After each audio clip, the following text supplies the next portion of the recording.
Eh bagay, ganda rin naman ang pamimiwas Mas marami pa yung namimiwas kaysa sa isda.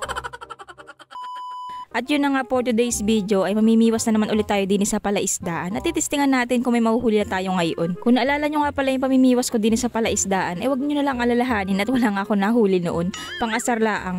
Dalawang baliwasnan nga pala ang dala ko o yung bagang pamingwit at sa kapatid ko nga pala yung isa kasi nga yung kapatid ko ay nangunguha na ng pamain o yung umag, yung nakaraan na pinanguha ko yung bagang mga bulatin nasa palaisdaan. Nakaisip nga pala ako mamiwas ngayon at gawa ng kahapon nga ay namiwas yung tita ko at marami nga siya nahuli mga tilapia sa palaisdaan. At dahil nga inggitin ako ay mamimiwas din ako ngayon at gusto ko rin makahuli nun. Bali nangunguha nga rin pala si nanay ng pamain at balak nga din yan mamiwas kasi nga inggitin din. Tapos ayan nga pala yung kapatid ko at kasama nga pala niya yung jowa niya. Ganito pala dapat kapag nangunguha ng pamain, may tagahimay ng putik. Kaya pala kukunti lang ang lagi nakukuha kong pamain ay. Abay nakakatuwa rin naman itong katipan ng kapatid ko at hindi nga takot din sa umag. At dahil nga hindi ako natutuwa sa kanilang dalawa kaya na may umalis na nga ako at mamimiwas na ako. Sila na lang bahala manguha ng pamain. Pero syempre babalik ako para kunin yung cellphone ko. Wala na naman kasi akong taga-video at busy nga rin yung isa kong kapatid at mamimiwas nga din siya. Marami nga pala kami ngayon mamimiwas. Pati yung tita ko, nanay ko, yung pinsan kong dalawa. Tatlo pala yun, magkakapatid sila.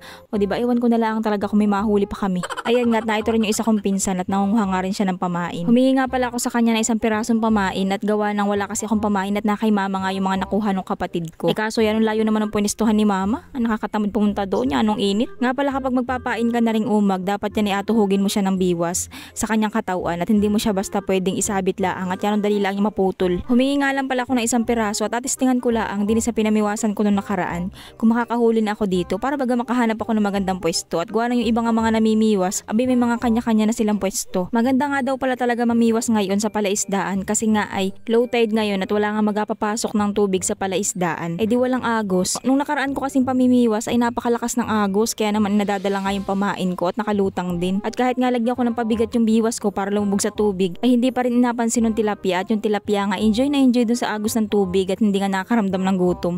May sumibad nga pala sa akin kaya nga lang hindi ko nahuli ay di wala na nga akong pamain at isang piraso laang yun. Kaya may naisipan ko nga na manguha na rin ng pamain. Medyo nakakangalingalaan talaga sa bayawang ang pangunguha ng umag at talaga masakit din sa kuko kasi nga ay pinandudukal ay kamay. Tapos minsan na madudukal mo pang putik ay may sisi ay talaga naman yan ang ginhawa. Dapat nga pala kapag magbubungkal ka na rin putik ay dapat ay alaliman mo at gawa ng malalim nga ang baon nila sa putik. Mababaw nga lang pala ang pagbungkal ko dito kasi nga ito yung nakabungkal na yung mga putik dito sa pwesto na ito. Kasi nga ay pinanguhaan na ito kumbaga hindi lang nila said. Kakaunti nga lang pala yung pinanguha kong pamain at binigyan na nga rin pala ako ng pamain ng kapatid ko para daw hindi na nga ako manguha at marami naman siya nakuha. Tapos ayan nga diba may huli na agad ako. Yan kasi nagtesting nga ako bago ako pumuesto dito. Tinestingan ko muna kung may masibad din sa may paminto yung kanina bagang pinagbiwasan ko. At ayun nga may sumibad agad. Nakakatuwa naman mamiwas ngayon at gawa ng kalalapat ko lang sa tubig ng pamain ay sibad agad. Ano kaya? Baka naman ito ipakitang isdala ang mamaya ay wala nang masibad.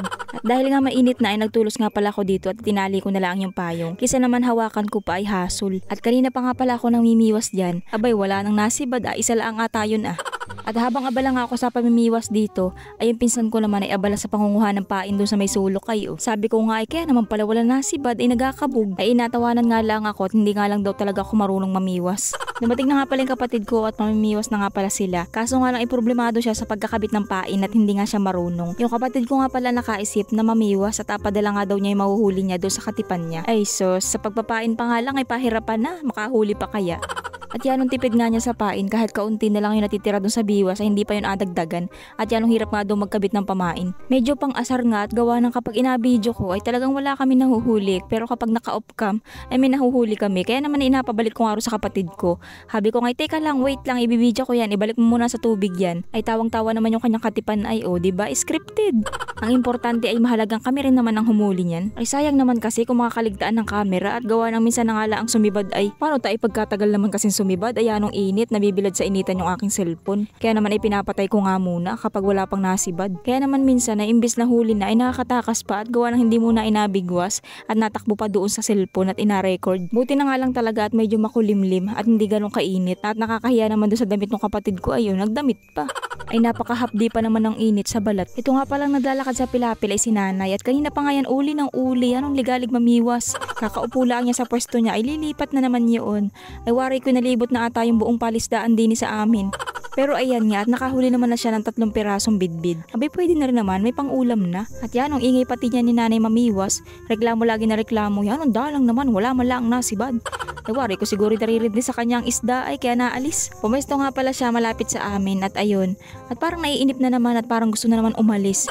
Ang mga namimiwas nga pala din sa amin na inisa-isa na niya yung puntahan. Tatawag yun at magtatanong kung may nasibad tapos mapunta siya doon. Tapos mga ilang segundo lamang at wala siyang mahuli ay aalis na rin yun at lilipat na naman. Medyo madalang nga lang talaga ang nasibad pero okay naman at malalaki naman yung nasibad sa aming tilapia. Kumpara nga noon nung ako'y namiwas nung nakaraan na talaga naman yan ang liliit. At yun na nga, si Nanay kanina ay nandun sa may kabilang pilapil. Tapos ngayon nga ay katabi ko na. Tapos dumating na nga rin pala itong isa kong kapatid na nakatupad. Ayan si Unichan Vlogs. Papalaw naman po guys ng kanyang page.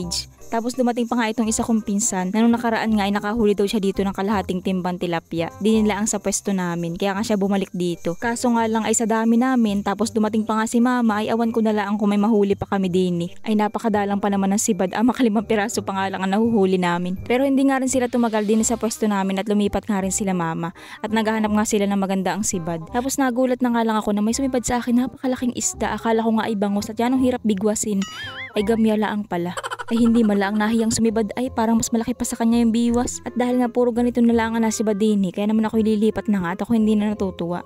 At tinawag nga rin pala ko ni mama at masibad nga daw pala doon sa pwesto nila. At lahat nga pala ng namimiwas ay mag-aipon-ipon na naman doon. Ayan no, magkakatabi na naman sila. At nandito nga rin pala si Ate Pura. Ayan no, mukhang marami na siyang nahuli. Kanina pa nga pala yan namimiwas na una yan sa amin. Kapag ganari nga palang malakas sa dagat ay ganari lagi ang gawa namin dito sa probinsya. At gawa nang wala kaming maiulam ay di kami sa palaisdaan namimiwas. O di ka naman minsan ay sa ilog. At talagang grupuhan din lagi kami kapag kami namimiwas sa ilog. Lalo na kapag napapanahon ng banak. Yung iba nga ay mga naghapon sa puno ng pipisik o di ka naman ay sa puno ng bakawan habang namimiwas. At kami naman ay mga nakasakay kami sa bangka. Sa ngayon kasi hindi pa ganoong kalakas sa dagat. Kaya naman ay malinaw pa ang tubig sa ilog. Kasi sumisibad ang mga banak kapag malabo ang tubig sa ilog. Tapos kwarto ang buwan, ayan masibad ang mga banak kapag ganyang panahon. Medyo mahirap nga lang pala sa pwesto ng pamimiwas namin kasi nga ay sa lumpang sa hangin o yung baga nga sa lubong sa hangin. Kapag hinagis mo yung pain ay nabalik. Kailangan nga aprosahin mo sa paghagis ng pain para hindi mapayad ng hangin. Medyo maliliit nga lang pala nasibad dito kumpara doon sa una kong pwesto. Pero pwede na rin naman yan. Ang importante ay minasibad at saka masarap din naman yung prituhin. Pero nakakatuwa nga kasi kahit aniliit nila ay ang tataba naman. At saka nakakatuwa kasi hatak ka lang ng hatak at yan ang sibad nga. Yun nga lang medyo mahirap sa pagbigwas at gawa ng magkakadikit kami.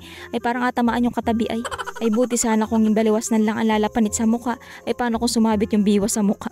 Sabi nga pala ng kapatid ko ay videohi ko rin daw rin nga kanyang katipan habang namimiwas at gusto nga daw makita ng mga magulang at nanonood din daw pala sila ng mga vlog ko. Ay salamat po sa panonood. Kaso nga lang ay hindi naman nalingon sa camera at nahihiya ata. Ayan nung tiyaga din naman sumama sa pamimiwas sa iyo kahit yanong init. Ay galing himean sa pamimiwas at wala ka maiuuwing pang ulam sa atimunan. At si Julius ay way klaro sa pamimiwas sa pagpapain pa nga lang ay pahirapan. So bali ito nga daw kunwari yung mga nahuli nila pero kasama na yung huli dyan ni mama. Akaunti nga lang pala yung mga nahuli namin at gawa ng sa dami baga naman namin namimiwas ay nahati-hati yung isda. Pero bukod nga pala yung mga nahuli ko dyan, 10 piraso lang siguro yung nahuli ko. Tapos maliliit pa yung iba. At dahil nga nakakagutom na ipauwi na nga kami at dumaan na nga rin pala ko din sa kaingin at kumuha ng malunggay. Bali ang bala ko nga pala doon sa mga nahuli ko ay piprituhin ko na laang tapos lalagyan ko ng malunggay. Sasabawan. Ang tawag ng iba sa ganong luto ay suam. Pero din sa amin ay basta minalunggayan. Yun na yun.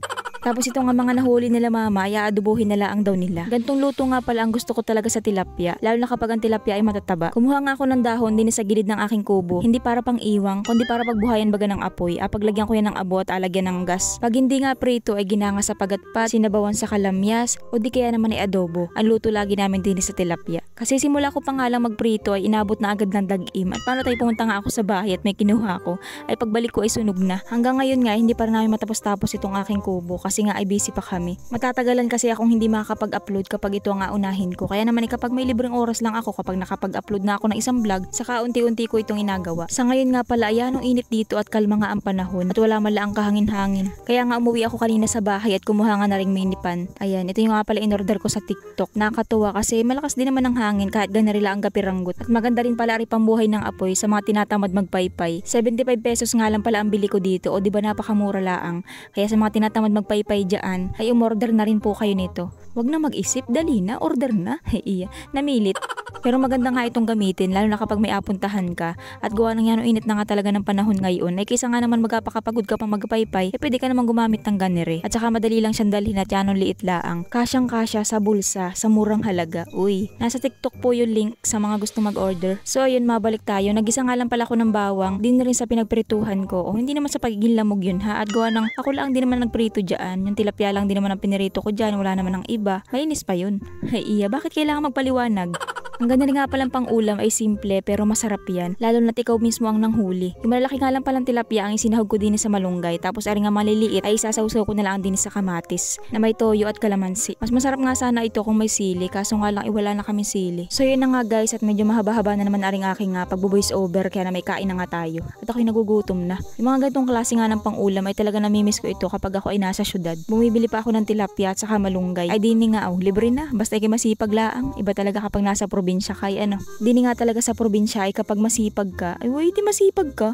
Nga pala rin mga niluluto ko dito sa vlog, ay wag nyo po sanang hanapan ng mga special na recipe, mga ganun ganyan. Kasi yung aking mga ginagawa po dito ay syempre yung mga natural laang talaga na ginagawa namin din sa probinsya. Mga pangkaraniwan na inuulam namin din sa probinsya ay pinapakita ko lang sa inyo. Share ko baga. So yun lang, bye bye.